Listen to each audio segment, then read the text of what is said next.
The cold December air crept through every crack and corner of the old house, infusing it with a quiet chill that settled over everything like a heavy blanket. I sat alone in the faded armchair, wrapped in a worn shawl, the familiar soft glow of Christmas lights I had strung weeks ago casting gentle shadows on the walls.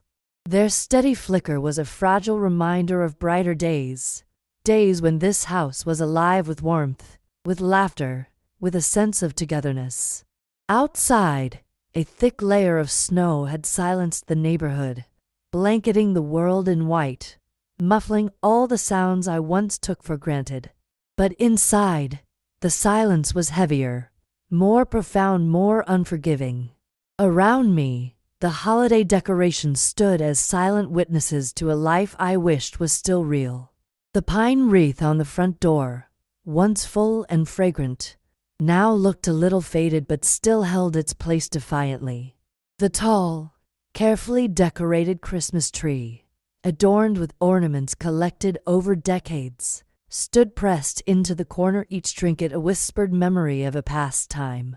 Handmade crafts from little hands, gifts from travels long ago, tokens of birthdays and celebrations, it all shouted the truth I was reluctant to face. They belonged to a family that existed only in memory now. Once, this house had been filled with the messy, joyful noise of children. Laughter echoed from room to room. The air smelled of pine, cinnamon, and freshly baked cookies. But now, those voices were just distant echoes in my mind. I waited. Time seemed to stretch endlessly. Every tick of the clock deepened the ache inside me, each minute a reminder of what was missing. My heart fluttered wildly with hope, naive and desperate. Would Jason and Lauren come through that door? Would they fill the empty spaces with their presence like they used to? But deep inside, a gnawing emptiness grew. The house, already cold, felt colder still. The silence pressed on relentlessly. This Christmas, I realized with a sinking heart, the warmth and closeness of family had slipped permanently beyond reach. Then, unexpectedly, my phone buzzed softly on the table. My heart leapt, a sudden rush of anticipation. I reached for it, hands trembling, but what appeared on the screen crushed me. A message from Lauren, no words, just photos, carefree images of tropical beaches, sparkling pools, and sun-drenched resorts. My children smiling, radiant under foreign suns, living a luxurious dream far removed from this dim, quiet house I still called home. Their captions gloated lightly, best holiday ever, living the dream, wish you were here, but they were not here. Their images were proof enough. They had chosen this life, this abundant indulgence, instead of family, instead of me. The harsh ache that twisted in my chest was sharper than the winter wind whipping outside. The sting of their abandonment cut deeper than I expected. Betrayal wasn't just a word, it was a physical blow, a cold shock that knocked the breath out of me. This absence was not accidental. It was a choice, a verdict passed silently over years of sacrifices and love unacknowledged. They had left me behind, as if I were nothing more than a forgotten piece of a past life. The weight of being discarded sat heavily on my shoulders. But beneath the sharp sorrow, beneath the raw heartbreak, something else unfurled quietly, almost imperceptibly. It was not resentment or rage, it was steadier, more patient. In that crushing silence, I found a strange kind of clarity. I was alone this Christmas, yes, but I was also free from the shadow of neglect, free from the exhausting expectations that had worn me down for so many years. And in this solitude, a voice inside me called to be heard, a voice I had often silenced for the sake of others. I thought back to all those years, brushed aside the days overshadowed by my husband's long decline, the nights spent worrying and caring when I should have been cared for, the endless demands of raising two children who had never really seen me. I remembered the quiet hope in my husband's eyes when he carefully prepared legal documents for our home and future plans I had never dared explore too deeply before, trusting I would never need to. But now, those papers were a different kind of inheritance, a quiet potential waiting to be claimed. The empty rooms around me no longer haunted my soul. They were spaces waiting to be transformed, waiting for me to take back ownership, for me to decide the life that would fill them next. Outside, the wind howled its bitter promise of harsh winter, but inside I felt the stirrings of something warm and fierce. If my children could choose to leave me in this cold silence, then I would forge it into strength. Patience, observation, careful thought, these were my armor, the tools I had cultivated across decades, and now they would serve me well. I took a long, steadying breath and let a sliver of determination settle within me. This Christmas Eve marked not just an end, but a beginning, a painful beginning, perhaps, but one full of quiet power and possibility. Alone, yes, but no longer powerless. I would chart my own course. As the tears slid silently down my cheeks, they carried something, release, not defeat. Sorrow, but also hope. Tomorrow held a different promise. The house's silence, once suffocating, became a canvas on which I could paint a new life. Beneath the worn role of devoted mother still beat the heart of a woman capable of claiming her own future. This Christmas, I was not simply surviving in solitude, I was starting to live again. And in that stillness, I was beginning to find my strength. It was an unexpected gift, one I was finally ready to receive. The days that followed that silent Christmas stretched slowly, as if the entire house was reluctant to shake off the heavy silence which had settled like fog over every room and hallway. Each morning, I would wake to the cold, empty kitchen where the familiar sounds of hurried breakfasts, laughter, and bustling footsteps had become nothing more than distant ghosts. The chairs sat around the table like silent sentinels, no cries for the best seat or the loud clatter of dishes interrupted by little hands. Jason's booming laughter and Lauren's impatient footsteps, once a storm of noise filling every corner, had vanished as if swallowed by a void no one else cared to notice. The house was still, yes, but it was more than still. It was hollow, abandoned in both structure and spirit. In the beginning, I clung to hope with desperate, fragile fingers. Perhaps, I thought each morning as dawn painted soft colors against the windows, they would remember, they would come home. Perhaps their absences were only temporary, lapses made by busy lives swept along by tide and time. Yet, as morning slipped into midday and noon faded into night without a sign of them, that hope shifted slow and steady, turning into something altogether quieter, colder, acceptance. Their absence was no accident after all. It was not the burst of a sudden regret or a missed call.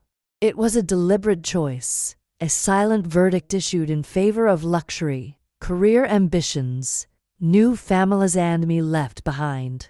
To them, I was no longer a refuge or a priority. I was invisible. I moved through the house like a ghost myself, trailing my hands along surfaces heavy with memory yet cold to my touch. Photos lined the shelves, frozen smiles, captured laughter, glimmers of another time when love was enough to hold us together. Those images, once a comfort, had turned into silent witnesses to a widening gap I could no longer deny. They mocked with their frozen joy, reminding me all too painfully how far we had drifted. But amid the sorrow, an unexpected ember warmed inside me, quiet, steady, undeniable. In the very silence that ached around me, I found clarity. I thought back to all those years brushed aside, faded moments I had given without question, the endless nights by my husband's bedside during his slow decline, his breathing shallow and frail beneath the hospital lights. The long days caring for two children who barely looked up, lost in their own worlds. I had been the invisible foundation, the silent engine fueling this family. Yet in their eyes, I had become an obligation, an invisible fixture to be tolerated and eventually forgotten. One afternoon, drawn by an urge I barely understood, I found myself standing before my late husband's study door. It opened with a groan, revealing a room preserved in time, the scent of aged paper and worn leather mingling with shadows. Years ago, he had been meticulous and exact, especially regarding the future he arranged with great care and thoughtful precision. Out of faith, I had left his files untouched, convinced I would never need to disturb the neat stacks of paper that held promises and contingencies. But now, grief and betrayal lent me courage, and I began sorting through those folders. Deeds, wills, contracts, a carefully constructed fortress guarding the house, our home. That knowledge sparked something fierce inside me. The house was not just a collection of rooms. It was a tangible asset, a legacy, a weapon against powerlessness. My heart raced with the realization that I held rights, power held in ink and seal, documents that gave me ownership beyond memory or sentiment. For so long, I had allowed others to dictate my worth. Now, in those yellowed pages, I found a quiet strength waiting to bloom. In the days that followed, the cold walls ceased to oppress me. The echoes no longer haunted but beckoned, transformations waiting to be unveiled. The harsh winter wind moaned outside, but inside, warmth started to thread its way through floors and hearths I had long ignored. If my own children had decided to leave me in this icy silence, I would craft that pain into armor and shield. Decades of patience, observation, and careful thought, the tools I had somehow acquired in all those quiet years, would become my weapons. Every day I woke with clear resolve. That Christmas Eve was not just a final chapter, but the first page of something raw and powerful. Alone, yes, but no longer helpless. I would choose my direction, chart my own course. Tears seeped silently down my cheeks, tears of release rather than defeat. The sorrow still clung, but alongside it loomed hope, tentative and fragile.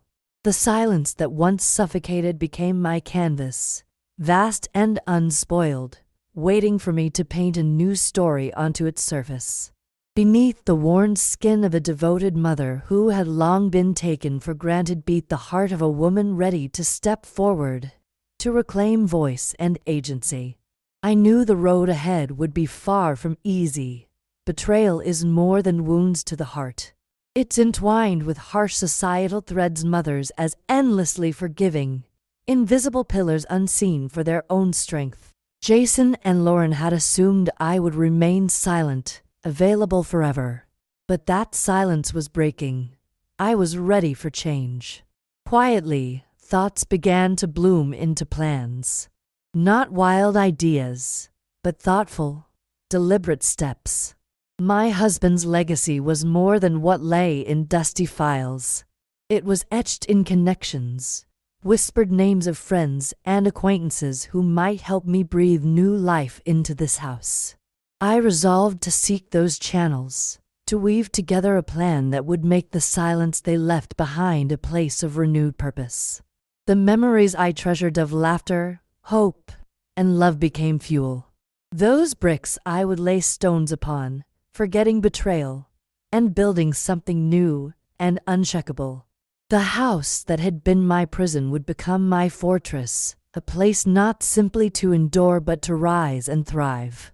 My wearied heart felt lighter as days passed. No longer waiting for apologies or hollow reconciliations, I knew this was time for measured, patient action. As December softened into the quiet cradle of winter, I sat by the window watching snowflakes drift lazily down, the silence folding around me like a warm shawl.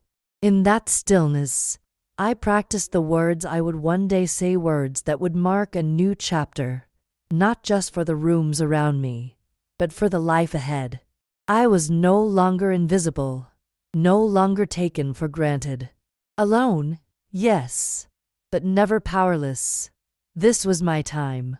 Taking that first step was both uncertain and oddly liberating.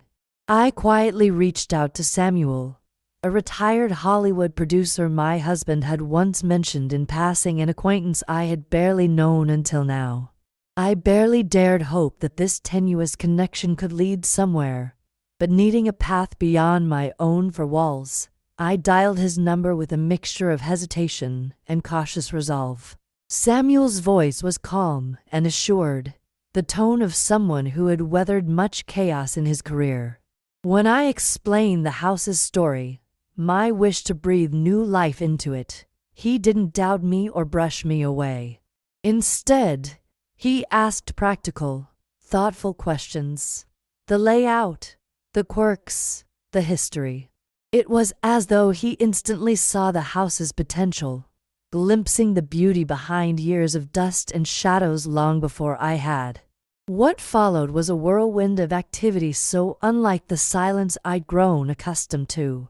I dusted webs from corners I hadn't noticed for years, polished windows till the sunlight poured in without obstruction.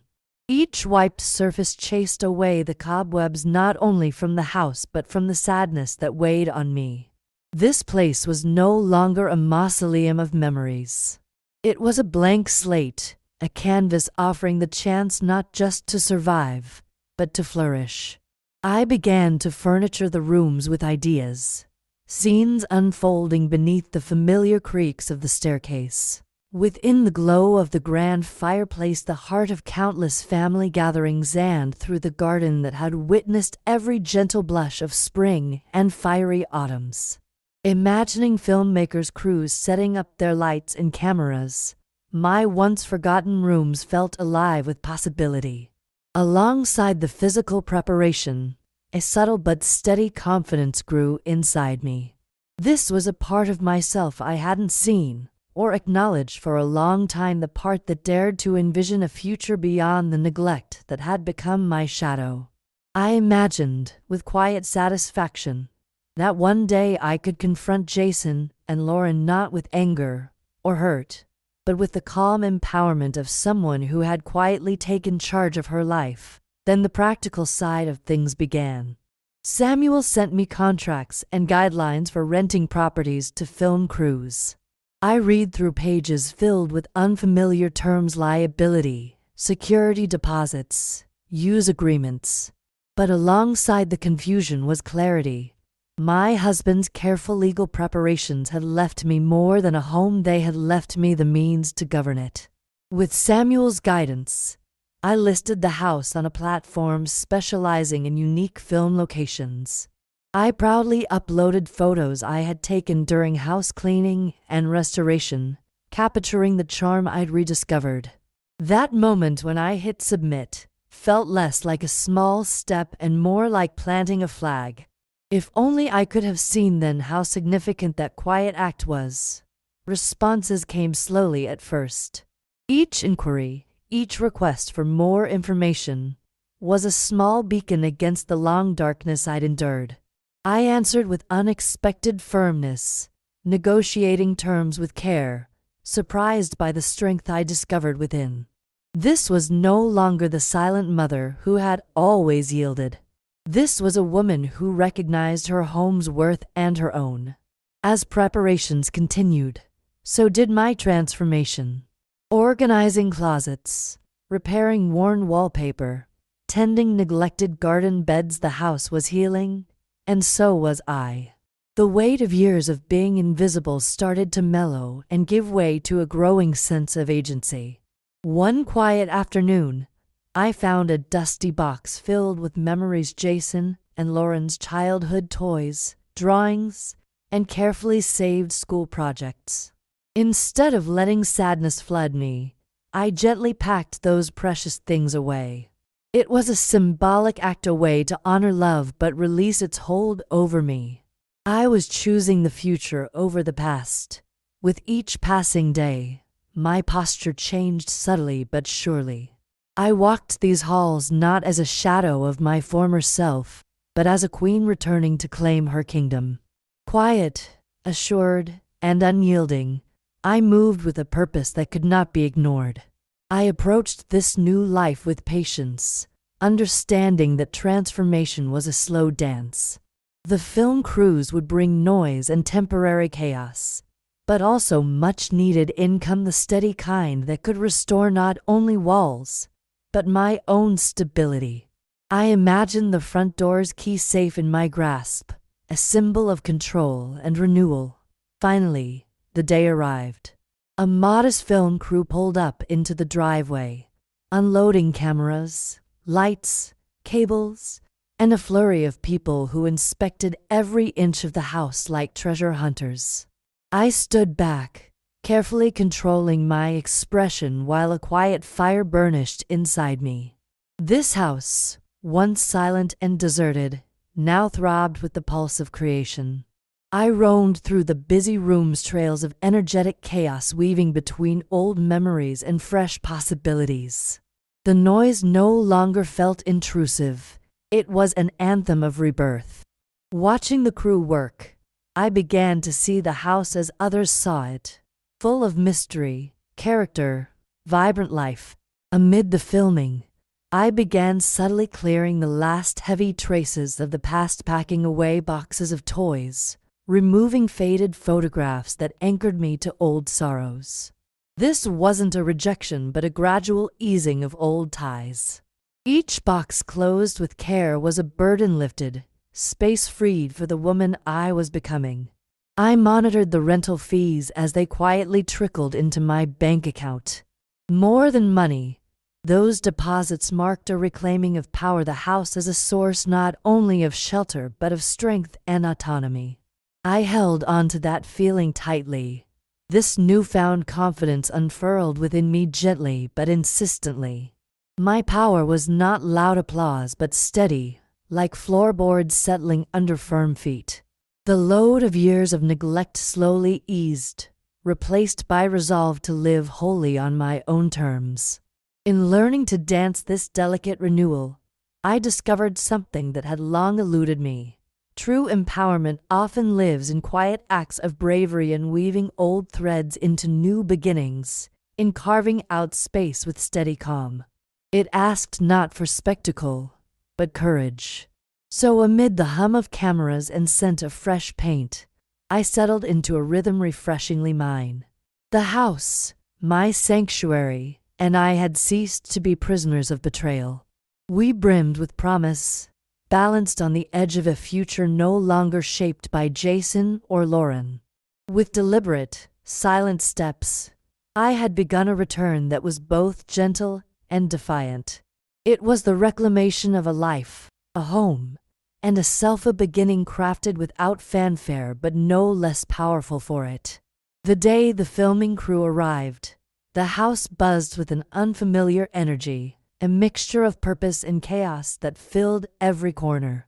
As they unloaded cameras, lights, microphones, and cables, I watched silently from the sidelines behind drawn curtains, feigning casual indifference. But inside, a quiet fire kindled and flared. This was my house, breathing life again, and I was no longer a passive spectator. The crew moved briskly, voices low but insistent, negotiating scenes and angles. The once empty rooms filled with voices, footsteps, and the clatter of equipment. It was strange, almost intoxicating, to witness the transformation not just of my home but of myself. The house no longer echoed with loneliness or smothered under the weight of memories. Instead, it became a stage for creativity and renewal, a place I nurtured and owned again. I retreated to the shadows but made it a point to observe closely. Every change the film production brought was a step in my own metamorphosis. The sound of lights clicking on, the crew laughing amongst themselves under the ornate chandelier, the hum of generators echoing in the halls, it all whispered a quiet anthem of rebirth. In this renewed life of the house, I could feel my old sorrows, neglect, pain, betrayal being replaced by something far more powerful, hope. Yet amid the bustle, I found moments to act with deliberate care. Tucked behind a door, I found old boxes filled with toys and school projects forgotten over time. These relics of childhood carried both love and pain. I gently packed them away, not discarding nor rejecting, but making space for the woman I was becoming, one who cherished memories without being chained by them. In the days that followed, I kept a wary eye on the rental fees appearing in my account. Each deposit was more than currency, each was a silent declaration that I was reclaiming control. The house was no longer a burden but a source of strength and autonomy. The thought steadied me like a lighthouse beacon in a storm. As the filming progressed, I noticed the subtle shifts within me. A long-buried confidence unfurled, not with brash fanfare but with steady assurance. My power blossomed quietly, like floorboards creaking under firm feet, a sound not of weakness but of grounded strength. The burden of years of neglect and invisibility lifted piece by piece, replaced with resolve to shape a life on my own terms. In the delicate rhythm of this renewal, I learned a profound truth. True empowerment blossoms not in dramatic gestures, but in patient, quiet courage, in weaving the torn threads of the past into new patterns, in carving space for oneself with calm determination. It demands no applause, only a brave heart willing to live authentically. As days passed surrounded by the hum of cameras and smell of fresh paint, I settled into this new rhythm, my rhythm. The house, once a sanctuary of silence and sorrow, no longer held us hostage to betrayal. It brimmed with promise and possibility. My home and I stood at the threshold of a future no longer dictated by Jason or Lauren's selfishness. Every step I took was silent but resolute, a tender yet defiant reclaiming of life, home, and self. The beginning of a chapter that required no grand announcements but was powerful all the same. Behind the scenes, I orchestrated small acts of liberation.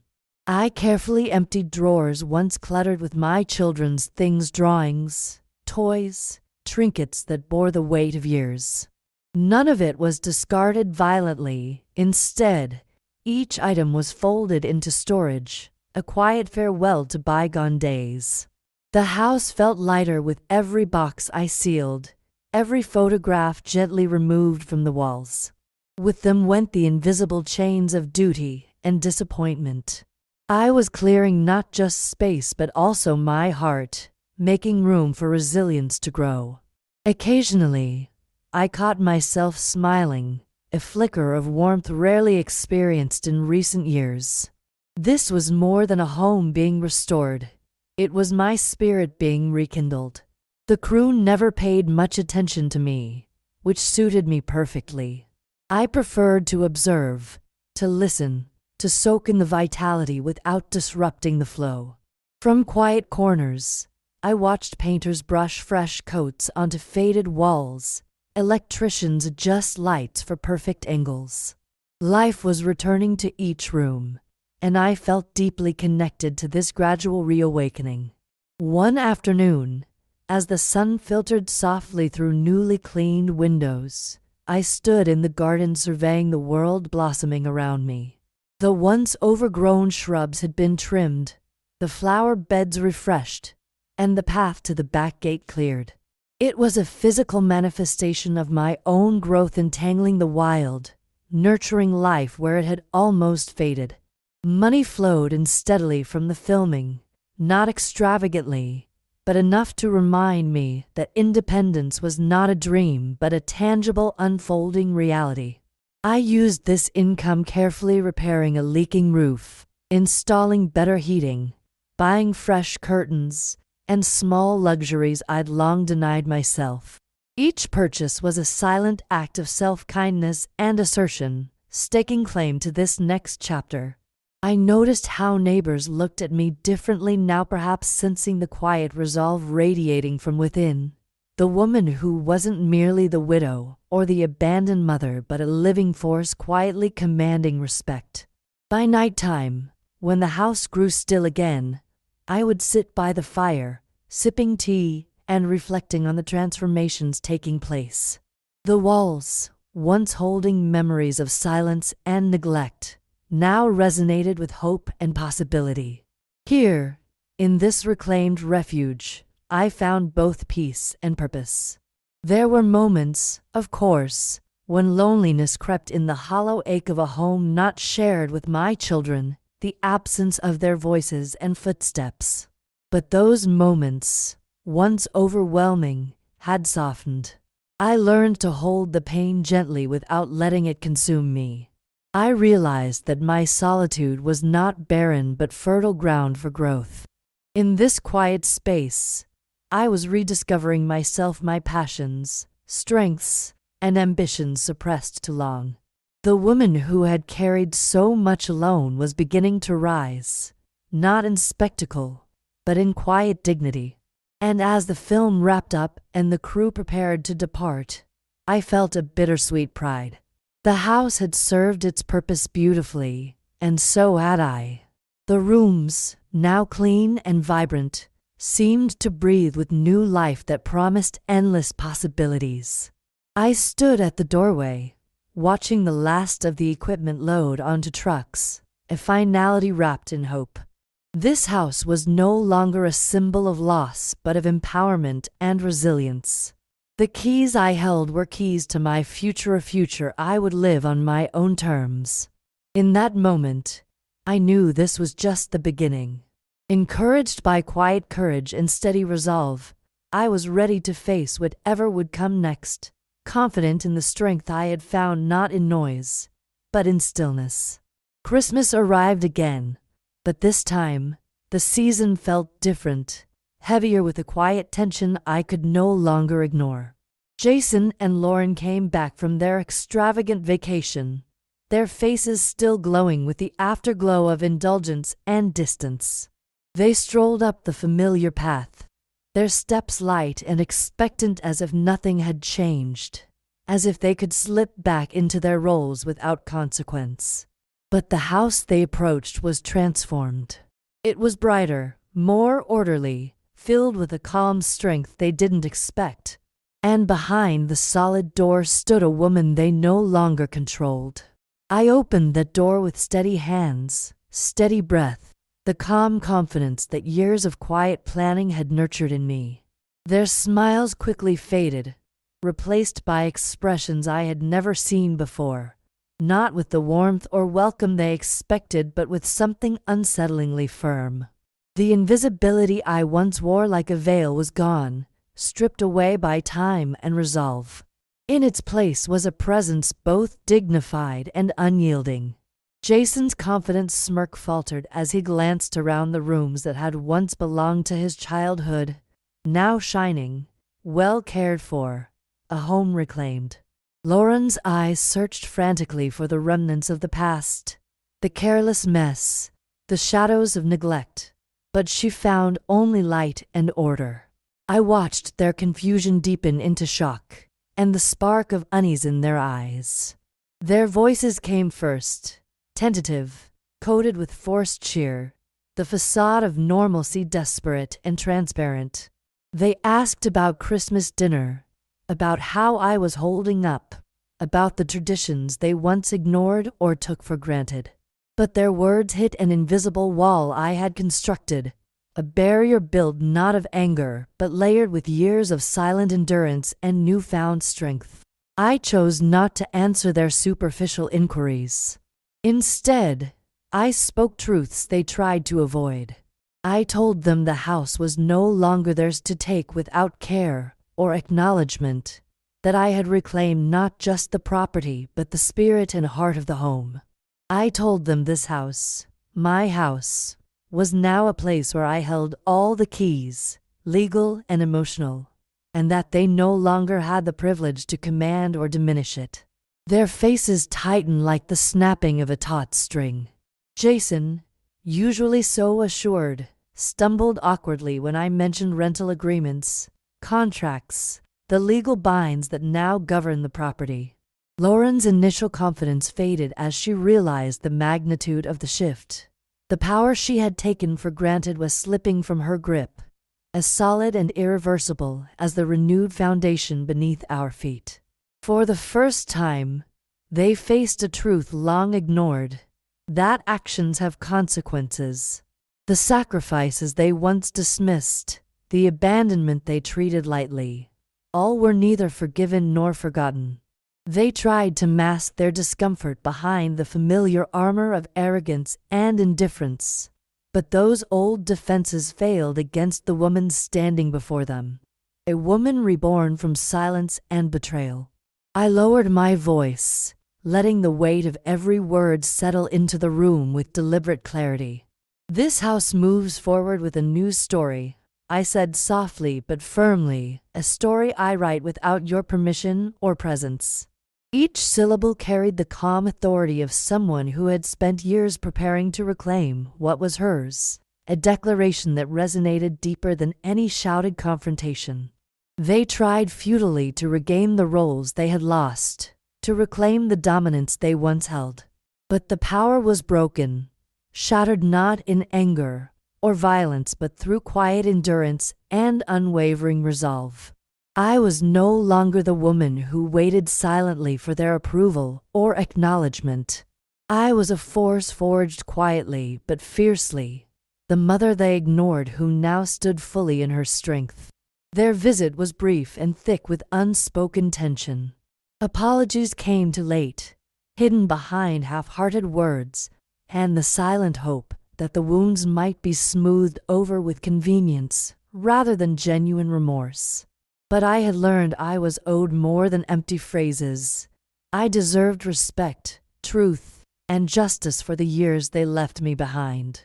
As they left, their footsteps fading down the driveway, the closing of the door sounded final, a severance of old patterns and fractured histories. The house, once a battleground of resentment and silence, had become a refuge fortified with resilience. My silence, once mistaken for weakness, had become my shield, my armor. In the stillness that followed, I felt a weight lift from my heart. No longer crushed under their absence, I was free. I had reclaimed not just the home, but my own sense of worth. I wandered through rooms bathed in a quiet glow, a sanctuary where strength flourished in the absence of neglect. That Christmas was not one of festive cheer nor loud reunions. It was a quiet triumph, a victory that rang louder than any shouting or confrontation. In solitude, I found liberation turning abandonment into empowerment, betrayal into unspoken justice. Jason and Lauren faced a mother they no longer recognized. No longer the background figure to be disregarded, I had become a woman defining her own legacy and boundaries. They saw the cost of their selfishness reflected back at them in a calm but unwavering gaze. For me, the day was a testament to the strength born from years of silent endurance, a strength not forged in fury or spectacle, but in quiet persistence and dignity. The house, once a symbol of loss and loneliness, now radiated hope and renewal. Every step I took through its hallways was a claim to freedom. Every breath, a solemn vow to live authentically and without apology. This Christmas belonged not to my children, but to me. It was a celebration of survival blossoming into thriving, of silence transforming into voice, of quiet strength unbroken by betrayal. After they left, the house returned to its calm, but it was a different calm now, one filled with a gentle promise. The film crew had gone, the lights dimmed, and the equipment packed away. The once quiet, empty rooms now felt alive, carrying a subtle energy, like a heartbeat restored. I sat alone in the living room, the soft glow of the fireplace casting shadows that danced gently on the walls. It was peaceful, yet powerful, a quiet testament to all I had reclaimed. I held the keys in my hands, turning them slowly as if to absorb the weight of what they represented. These keys were more than just access to a house. They were a symbol of my independence, my strength, and my reclaimed life. The home that had once echoed with absence was now a space where I mattered, where my will and voice shaped the air I breathed. Those nights, I found solace in the silence, not lonely but full of a new kind of comfort. The house no longer felt like a cavern of memories or a prison of unspoken pain. It had become my refuge, my sanctuary where I learned to cherish myself, to honor my journey, and to build peace from solitude. There were moments when a hollow ache surfaced, the absence of my children's laughter, the empty chairs at the table, the quiet halls that once rang with footsteps. But those moments were fleeting, softened by a gentle resolve.